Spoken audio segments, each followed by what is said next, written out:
Welcome back sa aking YouTube channel. Kung bago ka pa lang sa aking YouTube channel, pa-subscribe naman at papindot ang notification bell upang updated ka sa lahat ng mga gagawin kong video. Tulad ngayon mga boss, tuturo ko lang po sa inyo kung paano magtahi ng swelas ng sapatos. Ngayon ko lang po na-open tong channel ko. Kailangan po meron tayong ganito. Ayan.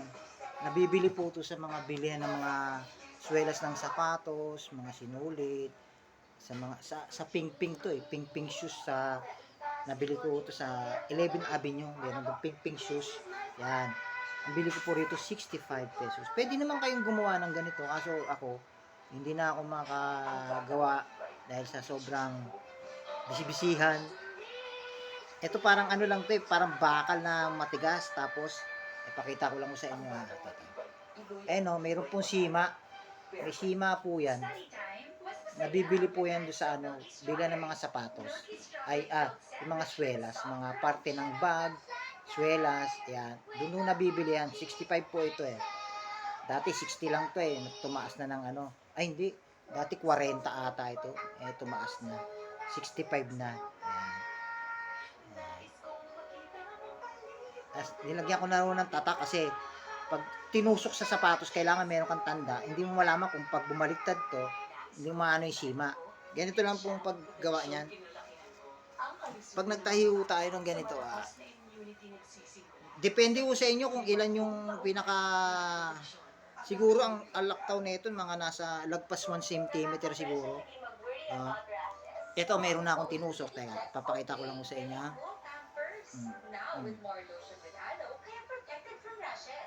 Kukunin nyo yung nasa labas, tapos ihilain nyo nasa loob. Pakita ko, ito lang muna, medyo nakikita nyo yan, tapos hatakin nyo na to.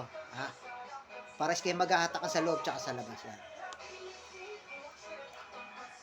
Ayan o. Hatakin nyo lang yan eh. Hatak lang po sa loob, hatak. Ang first step kasi dito ako nagsisimula sa may bandang gilid. Ayan o, may gilid dito. Dito ako nagsimula pag ganon. Tapos tatapusin natin dito rin.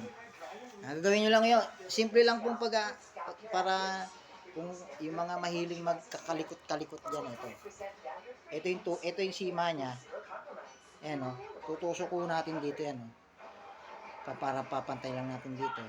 Para makuha lang natin yung pinaka nya, lining nya. Sa akin dito ko kasi yan tusok nyo lang ho yan dyan. Pantay nyo lang dito. Pag tinusok nyo yan dyan, ganyan. Dahan-dahanin nyo lang para yung kamay nyo sa loob hindi matusok. Kita nyo, ganito yung pagtatay ng tiyaga-tiyaga lang po yan. Tapos kukunin nyo po yung dulo rito, gano'n yung sa deliri para masungkit ng sima.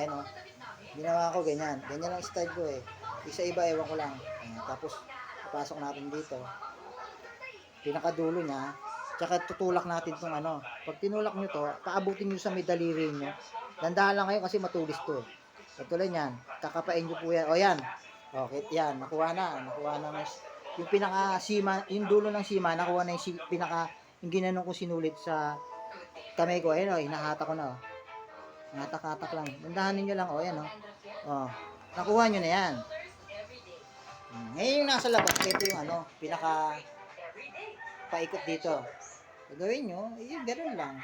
Gano'n lang kadali. Nakatakin nyo lang yan. Pag umikli na, kukunin nyo yung itong bilog, itong butas, kukunin nyo na dito. Parang matatahi na siya. Sabay hatakin nyo na yan sa loob. Yan. Yan, simpleng pagtatahi mo ng sapatos.